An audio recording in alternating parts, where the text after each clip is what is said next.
Merci. Chers amis insoumis, je ne vais pas être très originale, je vais commencer par un merci. Un merci d'abord de votre accueil dans la maison insoumise. Merci à tous ceux qui sont déjà venus me voir au travers des discussions dans cette salle. Merci aussi à tous ceux qui m'ont encouragé sur les réseaux sociaux. Merci, et merci aussi pour tout le travail que vous avez fait. Le travail sur le programme, des semaines de débats, des centaines de contributions, et puis des milliers de votes pendant ce week-end. Et ce week-end, en point d'orgue, que j'ai l'honneur et la responsabilité de conclure, ce week-end de travail studieux, riche, prometteur. Merci aussi de montrer que la politique ne se fait pas que par intermittence, et jamais, jamais sans le peuple, sans vous tous. Je n'ai pas besoin de vous dire aussi que votre confiance m'honore et me touche. J'ai pas besoin de vous dire que je suis heureuse et fière d'être ici. J'ai pas besoin de vous le dire parce que je me sens ici chez moi. Associatif, syndicaliste, militant de terrain, militant politique, député, on s'est déjà croisés, retrouvés dans ces combats et je suis heureuse de tous vous retrouver aujourd'hui. On a toujours été dans le même camp, celui du progrès social au service du peuple. Et il y a une bataille en particulier que nous avons menée ensemble. Cette bataille, Daniel l'a dit, c'est celle de l'évasion fiscale et de la lutte contre les inégalités. C'est celle qui m'a animée ces 4 dernières années. C'est celle qui m'a obsédée, diront certains et mes amis. Mais je suis ravie de voir que les questions de justice fiscale n'obsèdent pas que moi derrière mon suivi en direct de l'Assemblée nationale, le fameux direct AN pour les acolytes, ceux qui suivent à des heures très tardives les débats à l'Assemblée nationale.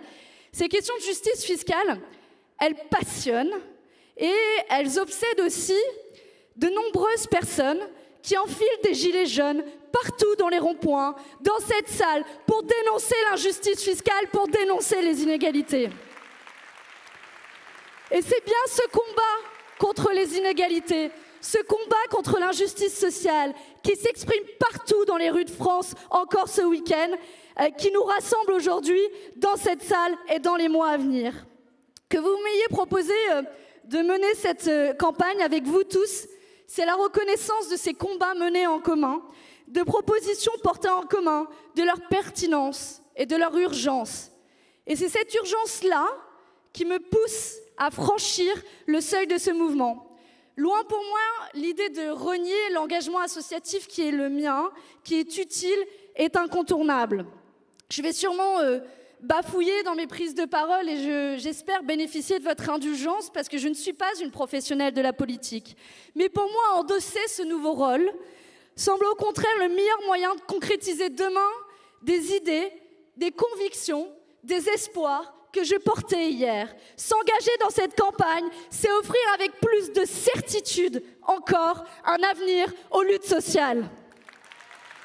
Alors, pour donner vie à nos luttes et vigueur à nos espérances, j'en suis convaincue, notre démarche a du souffle, elle a de la puissance, un peu de cette force commune qui vient de nous toutes et nous tous dans cette campagne, de nous toutes et nous tous dans cette salle, de nous toutes et nous tous dans cette liste.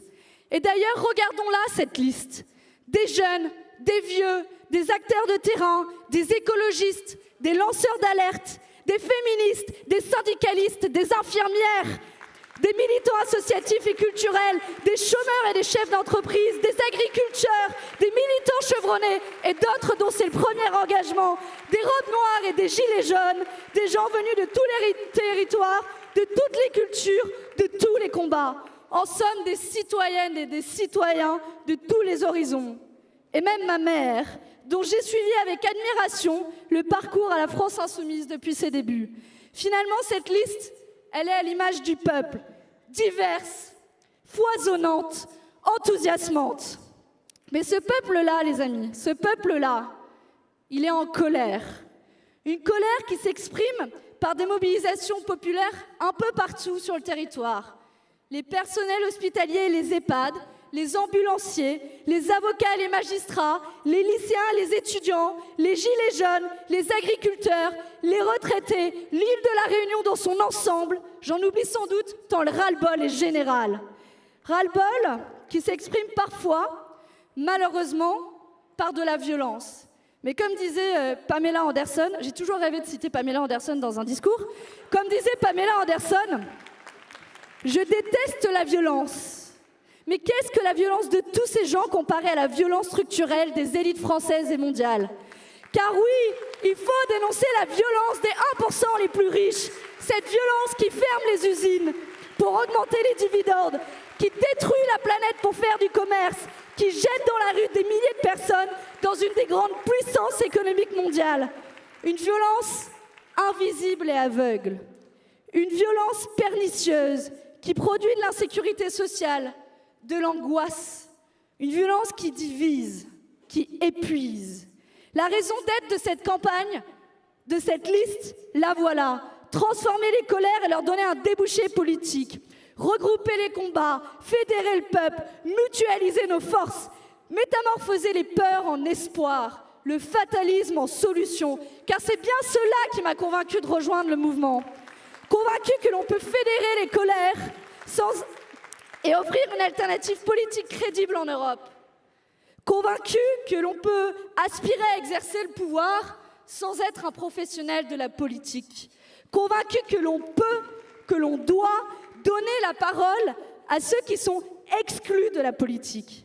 Mais cette campagne, les amis, cette campagne, elle ne sera pas de tout repos. Face à nous, il y a une petite musique bien installée, la musique qui a été déjà mentionnée un peu plus tôt. Cette musique qui sert l'agenda de M. Macron et de son gouvernement. Une petite musique que certains éditorialistes accompagnent bien volontiers par choix ou par paresse, poncif après poncif. Je ne vais pas vous la chanter, cette petite musique, parce que certains dans la salle savent que j'ai aucun talent musical. Mais je vais vous donner les principaux couplets de cette musique. Le premier couplet, c'est qu'il n'y a que 2 choix en Europe.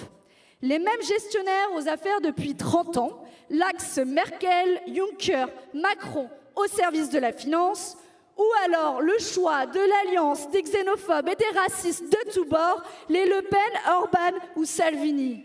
Le deuxième couplet de cette chanson, c'est que les réformes sont nécessaires, inévitables.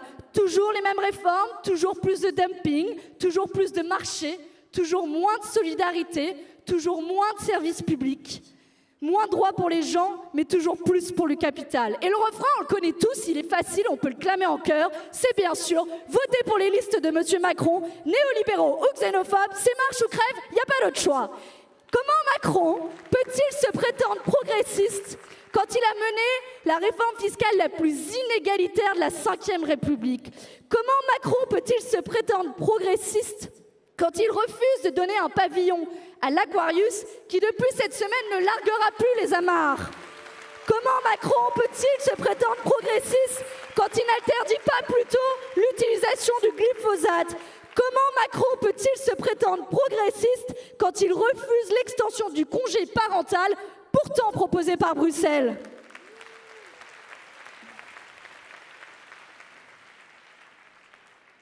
Eh bien, il faut le dire haut et fort, les amis, haut et fort, aussi fort qu'on peut le crier. Nous n'acceptons ni la forme, ni le fond de ce discours. Oui, nous sommes légitimes à porter l'alternative.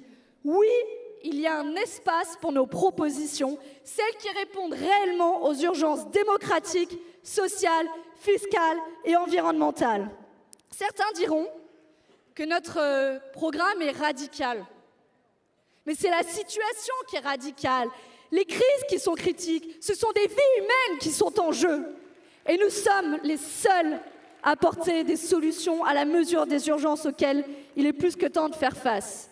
Et les attentes des peuples européens sont claires. La justice fiscale et sociale, la transformation écologique de la société, la défense des services publics et des biens communs contre l'austérité mortifère.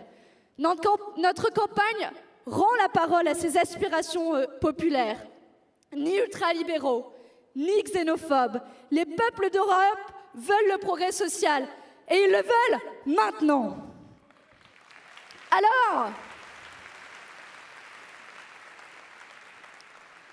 nous allons mener une campagne avec nos alliés européens que vous avez pu entendre aujourd'hui dans ces différentes vidéos.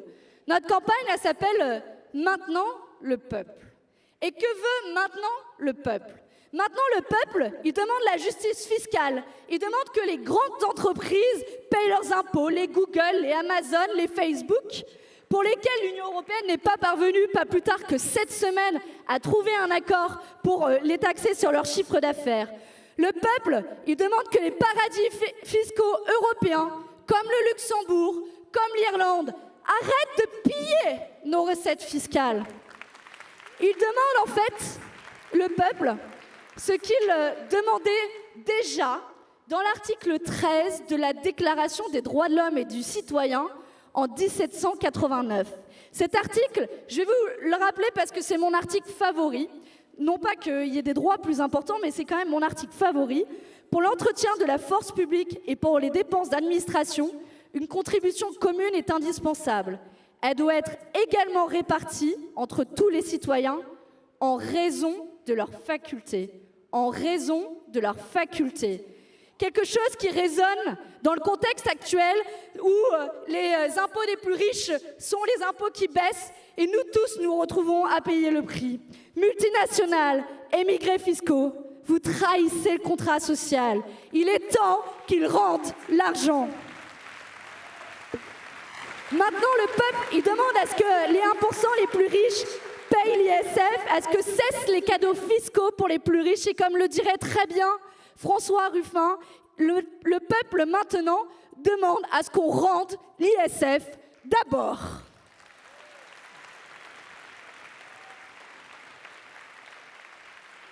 Maintenant, le peuple, il demande aussi la transformation écologique. Younous en a parlé de manière brillante. C'est l'enjeu vital de l'humanité.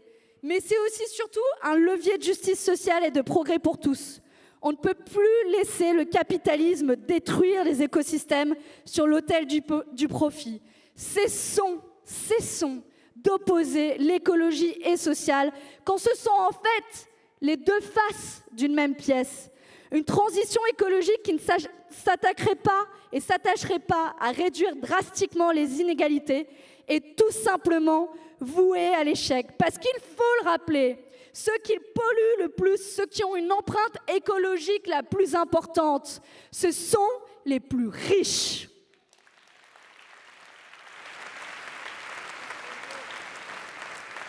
Et c'est pour ça que nous sommes éco-socialistes. C'est pour ça que nous voulons sortir de ce système qui cause à la fois l'injustice sociale et la destruction de la planète. C'est pour ça que la vraie transformation écologique est forcément porteuse de justice sociale. Oui, assumons de le dire, nous voulons la planification écologique en Europe et des puissances publiques fortes pour la conduire. Elles sont légitimes à le faire et elles seules en sont capables. Et pour cela, partout en Europe, il faut défendre et étendre les services publics de qualité et de proximité. Oui, nous sommes attachés à la SNCF. Pour notre énergie, oui, nous défendons les barrages. Pour l'eau, oui, nous défendons les régies publiques. Voilà pourquoi le carcan budgétaire européen est funeste et absurde. La règle d'or nous empêche d'agir pour l'écologie et donc pour le bien commun. Il faut la dénoncer et l'abolir et dire haut et fort et répéter tous en chœur non à la règle d'or, oui à la règle verte. Et quand je parle de carcan budgétaire européen, c'est avec gravité que je le dis. Le pays et l'Europe sont à un moment important de leur histoire.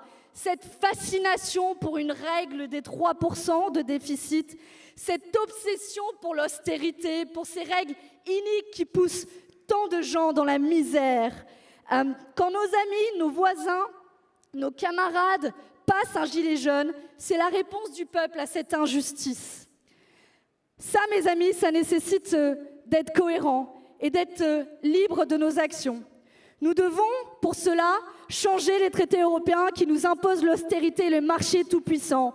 Les traités européens, ce corset qui empêche au peuple de respirer. Les traités européens, nous devons nous en libérer pour nous libérer de la règle d'or qui empêche toute politique de relance par l'investissement. Nous libérer d'une libre concurrence qui met en péril nos services publics. Nous libérer de textes qui n'ont que faire de l'écologie et du social. Nous libérer de règles de fonctionnement de l'Union européenne qui nous empêchent de prendre des décisions ambitieuses en matière de lutte contre l'évasion fiscale. Face à cela, que d'autres demande le peuple? Maintenant, le peuple dénonce le libre-échange et demande le protectionnisme solidaire. Emmanuel Morel en a parlé. Maintenant, le peuple demande aussi la garantie et l'extension de ses droits et libertés. Je ne sais pas si vous avez remarqué, mais l'Union européenne n'a pas de mots assez durs pour condamner le moindre écart à la discipline budgétaire. Elle n'a en revanche qu'un silence assourdissant à se faire entendre quand sont bafoués les droits et les libertés de ses citoyens ou des exilés qui demandent la protection. L'Europe libérale et l'Europe autoritaire s'entendent toujours pour faire primer le droit de l'argent sur le droit des gens. Alors, qu'allons-nous faire ? Nous, parlementaires européens, nous utiliserons le Parlement européen et lutterons en son sein pour protéger les voix de ceux qui nous alertent et sont menacés d'étouffement, soit par les régimes autoritaires, soit par le secret des affaires.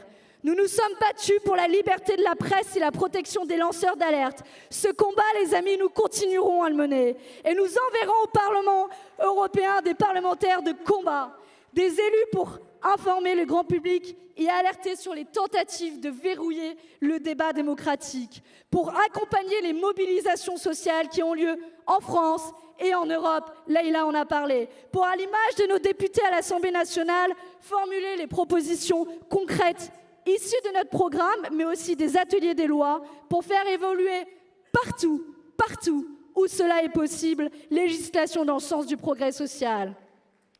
Et je pourrais longtemps continuer à égrener nos propositions, mais nous aurons, rassurez-vous, toute la campagne pour le faire.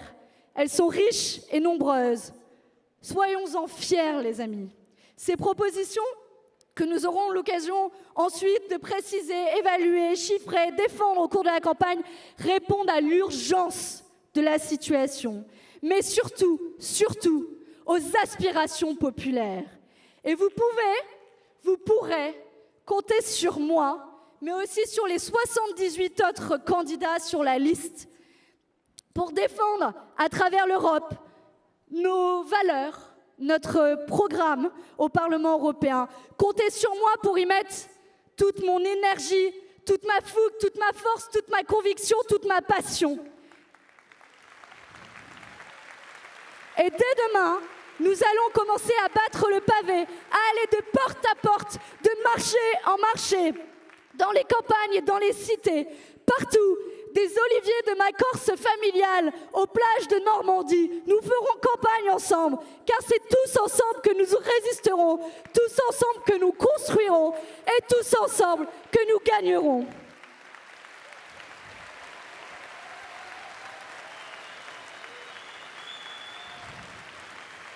Alors, et promis, je rends l'antenne avec ça.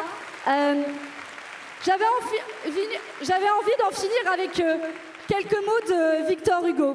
Pour la petite anecdote, Victor Hugo est un des premiers qui a inspiré mon engagement politique, ce que j'avais placardé sur la porte de ma chambre il y a plus de 20 ans, une phrase de Victor Hugo: à chaque fois qu'on ouvre une école, on ferme des prisons. Et je voulais vous citer un autre passage de Victor Hugo dans Les Misérables qui, je pense, résonne énormément, à la fois dans le contexte actuel, mais aussi dans le contexte de la campagne. Ces mots de Victor Hugo, les voici. Tenter, braver, persister, persévérer, être fidèle à soi-même, prendre corps à corps le destin, étonner la catastrophe par le peu de peur qu'elle nous fait, tantôt affronter la puissance injuste, tantôt insulter la victoire ivre, tenir bon, tenir tête, Voilà l'exemple dont les peuples ont besoin et la lumière qui les électrise. J'espère que ces mots de Victor Hugo avec lesquels j'ai commencé pourront guider nos pas, guider nos luttes sociales, qu'ils aident et donnent courage à nos misérables et qu'ils inspirent et éclairent notre campagne et notre mobilisation pour défendre le progrès social partout en Europe. Merci.